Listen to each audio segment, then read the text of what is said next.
भारत का स्वतंत्रता संघर्ष। पहला अंग्रेज विरोधी संघर्ष सन्यासियों के द्वारा शुरू किया गया। 1887 में दादा भाई नौरोजी ने इंग्लैंड में भारतीय सुधार समिति की स्थापना की। दादा भाई नौरोजी को ग्रांड ओल्ड मैन या भारत का वयोवृद्ध पुरुष कहा जाता है। 1887 के बाद ब्रिटिश सरकार का रुख कांग्रेस के प्रति कठोर होता चला गया।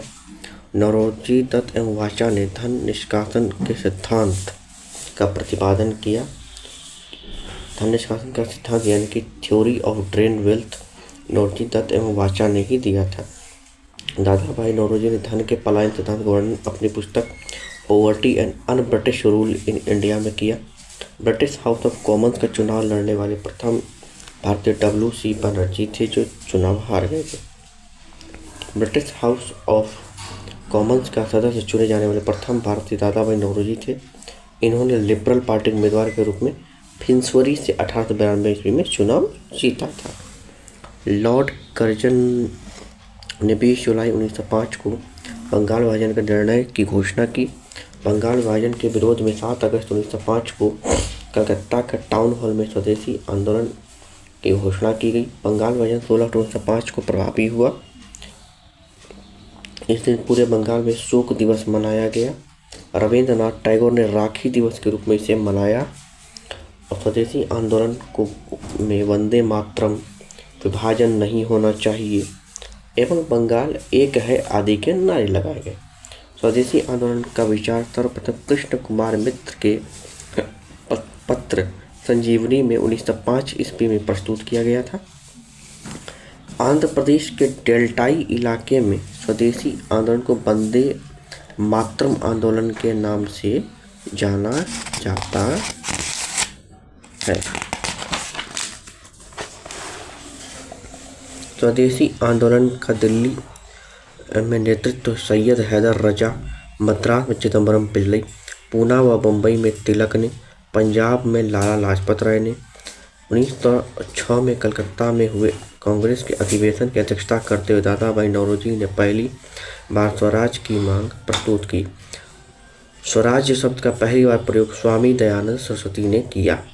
स्वदेशी आंदोलन चलाने के तरीके को लेकर ही कांग्रेस 7 ईस्वी के सूरत अधिवेशन में उग्रवादी एवं उदारवादी नामक 2 दलों में विभाजित हो गई, जिसे नरम दल या गरम दल भी कहते हैं।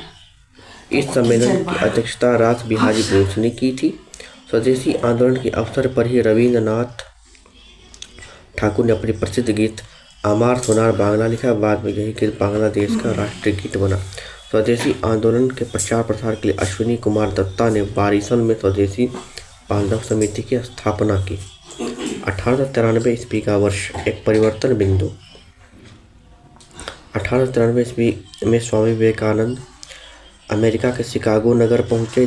सितंबर 1893 में वहां पर हो रहे सर्वधर्म सम्मेलन के पहले दिन उन्हें 2 मिनट बोलने का समय दिया गया था। जैसे ही उन्होंने अपने वक्तव्य का संबोधन किया, अमेरिका के भाई और बहनों के साथ शुरू किया। तालियों की गड़गड़ाहट ने न केवल उन्हें बल्कि पूरे भारत और विश्व के सर्वोच्च देशों में लाकर खड़ा कर दिया। उन्हें तूफानी हिंदू कहा जाने लगा। 1893 के 14 वर्ष बाद योगी राज अरविंद घोष का भारत भूमि पर वापसी। 1893 में उन्होंने एक लेखमाला न्यू लैम्प फॉर ओल्ड प्रकाशित किया। 16 नवंबर 1893 को एनी बेसेंट भारत आई। वे वाराणसी शहर में रहने लगी। उन्हें भारतीय से कहा कि मैं हृदय से तुम्हारे साथ हूँ और मैं तुम्ही लोगों में से एक हूँ। 1893 में महात्मा गांधी अब्दुल्ला नामक सेठ व्यापारी के मुकदमे दक्षिण अफ्रीका के क्रांतिकारी गतिविधियों की दृष्टि से भी 1893 ईस्वी का वर्ष महत्वपूर्ण है। नासिक के चापेकर बंधुओं ने एक गुप्त संस्था society for the removal of obstacles to the Hindu religion स्थापित की। बंगाल में क्रांतिकारियों का पहला प्रमुख संगठन अनुशीलन समिति था, जिसकी स्थापना 24 मार्च 1903 ईस्वी को संस्थापकों के अनुरोध पर बैरिस्टर प्रथमनाथ मित्र इसका नेतृत्व संभाला। इसका मुख्यालय कलकत्ता में था। इसके प्रथम कार्यकारिणी के 5 सदस्य प्रथमनाथ मित्र, जो कि अध्यक्ष थे। दूसरे थे चित्तरंजन दास, जिसे CR दास भी कहते हैं, अरविंदा घोष, जो कि उपाध्यक्ष है सुरेंद्र नाथ ठाकुर कोषाध्यक्ष, सिस्टर निवेदिता कार्यकारिणी की सदस्य थे। 1906 में अनुशीलन समिति का पहला सम्मेलन कोलकाता में हुआ। अनुशीलन समिति का मुख्य उद्देश्य खून का बदला खून था। आगे चलकर अरविंद कुमार घोष, अविनाश भट्टाचार्य, भूपेंद्र नाथ दत्त का गुट अनुशीलन समिति पर प्रभावी हुए और उन्होंने आंदोलन को और उग्रता प्रदान की। इन लोगों ने भवानी मंदिर नामक अपनी पहली पुस्तक प्रकाशित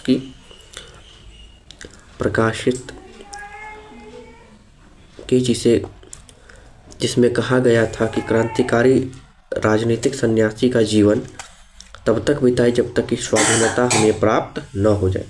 अक्टूबर 1907 में अविनाश चंद्र भट्टाचार्य द्वारा प्रकाशित वर्तमान रणनीति उनके द्वारा लिखी गई दूसरी पुस्तक थी, जिसमें कहा गया कि भारत की स्वतंत्रता प्राप्ति के लिए फौजी शिक्षा और युद्ध आवश्यक है। इसके लिए छापामार युद्ध अपनाने के लिए कहा गया। अनुशीलन समिति ने हेमचंद्र दास कानूनगो को पेरिस भेजा, जिसने रूसी क्रांतिकारी निकोलस सन फ्रांसिस्की से बम बनाना सीखा। बारेंद्र कुमार घोष, भूपेंद्र नाथ दत्त एवं अविनाश चंद्र भट्टाचार्य 1906 में युगांतर नामक साप्ताहिक पत्रिका प्रकाशित किए।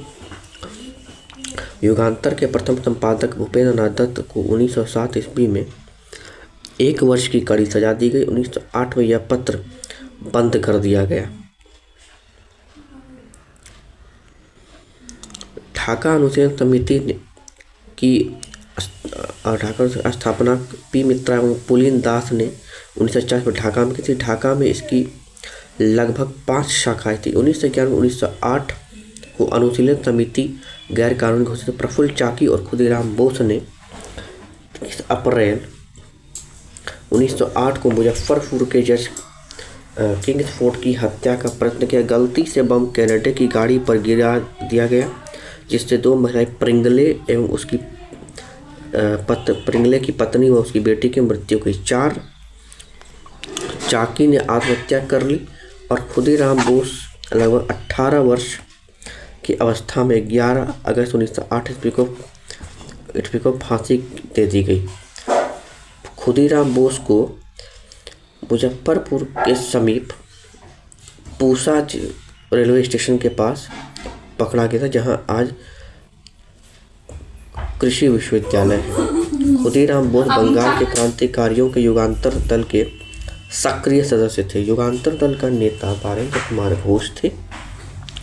अलीपुर षड्यंत्र केस 18 मई 1908 को कलकत्ता के अलीपुर अदालत में 31 व्यक्तियों को अवैध शस्त्र रखे जाने के कारण पेश किया गया।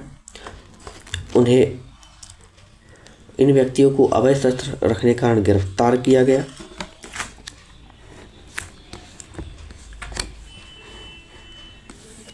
ठीक है, यही मुकदमा अलीपुर षड्यंत्र कहलाया। इस केस का सरकारी गवाह नरेंद्र नाथ गोसाई को अलीपुर जेल में सत्येंद्र नाथ घोष एवं कन्हई दत्त ने गोली मार दी।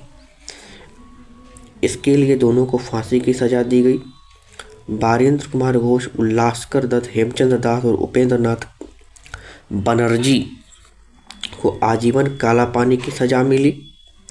बाकी लोगों को 10 वर्ष, 7 वर्ष और 5 वर्ष की सजा दी गई। इस मुकदमे में अरविंद घोष छोड़ दिए गए।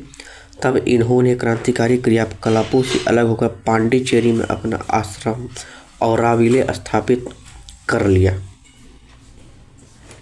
महाराष्ट्र में विनायक दामोदर सावरकर ने 1904 में अभिनव भारत नामक संस्था स्थापित की। अभिनव भारत संगठन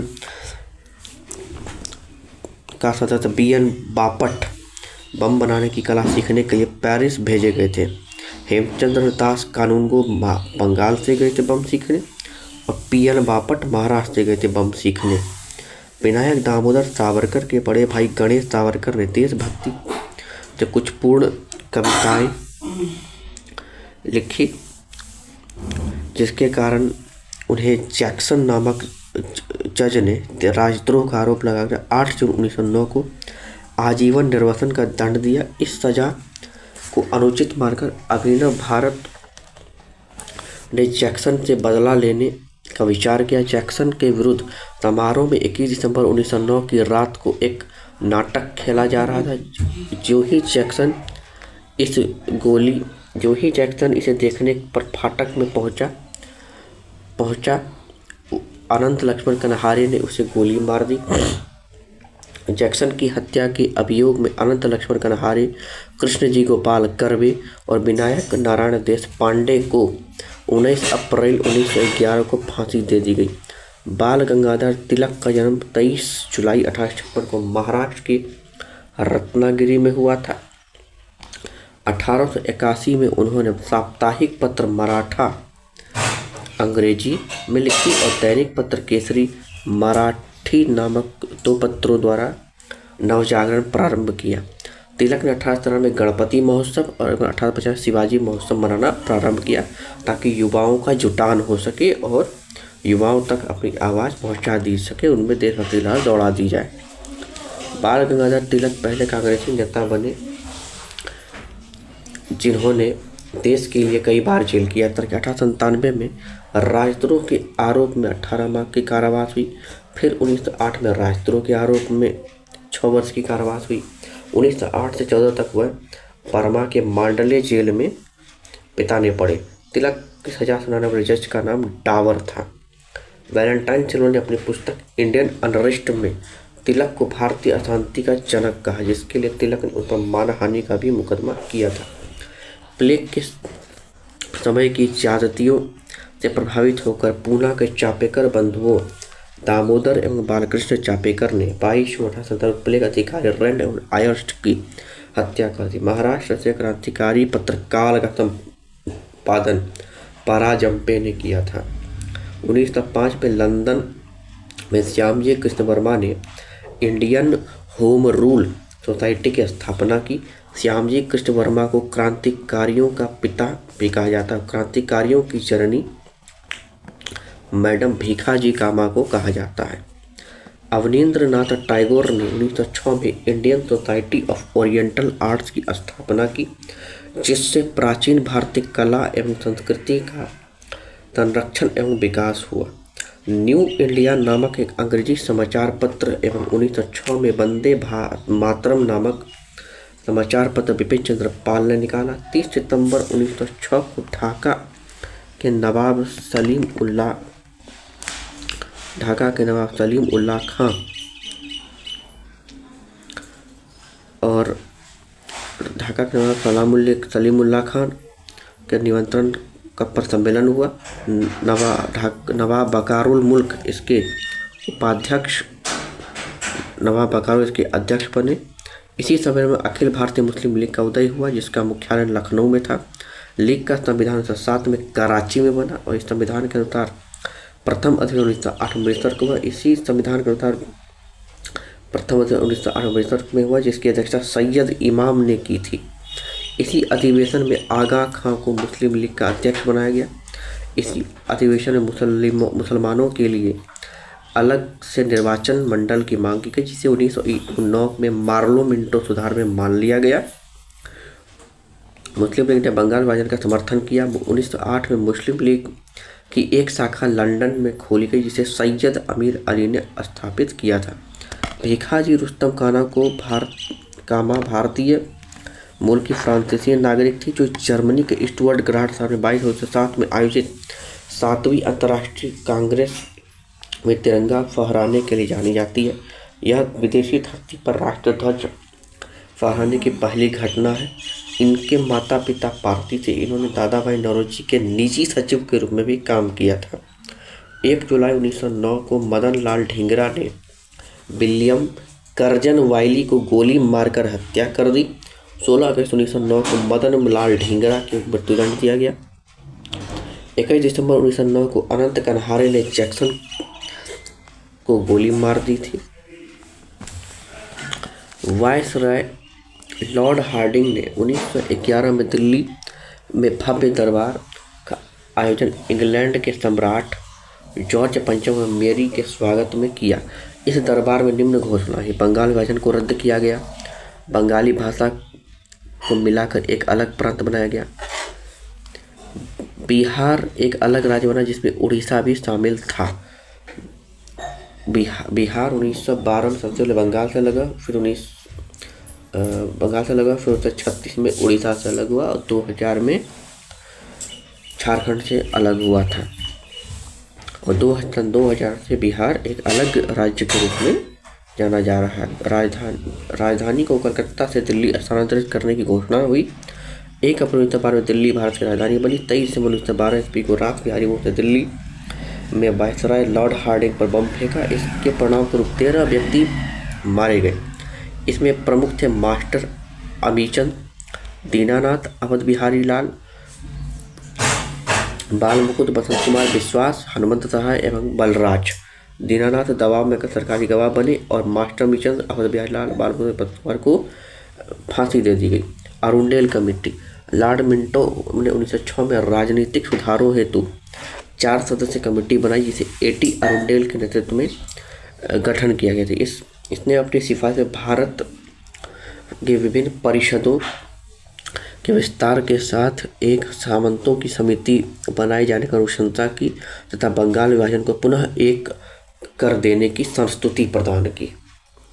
1 नवंबर 1913 में अनेक भारतीयों ने लाला हरदयाल के नेतृत्व में सैन फ्रांसिस्को में एक गदर पार्टी की स्थापना की। सोहन सिंह भाखना इसके प्रथम अध्यक्ष बने। लाला हरदयाल इसके प्रथम मंत्री एवं काशीराम कोषाध्यक्ष चुने गए। 11 नवंबर 1913 को गदर अखबार का पहला अंक प्रकाशित हुआ जो उर्दू में था। 9 दिसंबर 1913 को यह गुरुमुखी में छपने लगा। इसके प्रत्येक अंक के पहले पृष्ठ पर छपता था अंग्रेजी राज का कच्चा चिट्ठा, कोमागाटा मारू जापानी जहाज का। बाबा गुरुदत्त सिंह ने 1914 में किराया पर लिया था और यह जलयान 351 यात्रियों था। 26 नवंबर 1914 को हुगली पहुंचा। बजबज नामक बंदरगाह पर जहाज पहुंचने पर तलाशी और संघर्ष हुआ। 18 यात्री मारे गए और लगभग 25 यात्री घायल हुए। कोमागाटा मारू जहाज किराए पर लिया गया था और यह कनाडा के वैंकूवर नामक शहर से वापस लौट रहा था क्योंकि कनाडा के वैंकूवर में इसे उतरने की अनुमति नहीं दी गई थी। सर्वेंट्स ऑफ इंडिया सोसाइटी के सदस्य हृदयनाथ कुंजरू ने इलाहाबाद में सेवा समिति की स्थापना की थी। सर्वेंट्स ऑफ इंडिया सोसाइटी के सदस्य हृदयनाथ कुंजरू ने इलाहाबाद में सेवा समिति की स्थापना की। 1915 में अंग्रेजी सरकार ने कैसर हिंद की उपाधि से महात्मा गांधी को सम्मानित किया। कांग्रेस के लखनऊ अधिवेशन 1916 में दोनों दलों एक हो गई। इसी अधिवेशन में मुस्लिम लीग ने कांग्रेस से मिलकर एक संयुक्त अधिवेशन की स्थापना की। मुस्लिम लीग ने 1916 में कांग्रेस से मित्रता करने का प्रयत्न किया। जिन्ना और तिलक का विशेष प्रयास से ही 1916 के लीग एवं कांग्रेस के बीच समझौता हुआ। कांग्रेस के लखनऊ अधिवेशन की अध्यक्ष उस समय डॉक्टर अंबिका चरण मजूमदार थीं। बाल गंगाधर तिलक ने स्वशासन प्राप्ति हेतु 28 अप्रैल 1916 ईस्वी को पूना में होम रूल लीग की स्थापना की। इसके अध्यक्ष जोसेफ वापिस्ता तथा सचिव NC केलकर थे। तिलक ने अपने अखबार मराठा तथा केसरी के माध्यम से होम रूल लीग का प्रचार प्रसार किया। एनी बेसेंट ने 1916 में अड्डयार से मद्रास में होम रूल लीग की स्थापना की। जॉर्ज अरुंडेल की लीग का सचिव बनाया गया। मोतीलाल नेहरू, जवाहरलाल नेहरू, सुब्रमण्यम अय्यर जिन्ना तथा तेजप्रताप सप्रू ने इस लीग से जुड़े और इनका समर्थन किया। इस होम रूल लीग का प्रचार प्रसार एनी बेसेंट ने अपने दैनिक पत्र न्यू इंडिया तथा साप्ताहिक पत्र कॉमनवेल्थ द्वारा किया।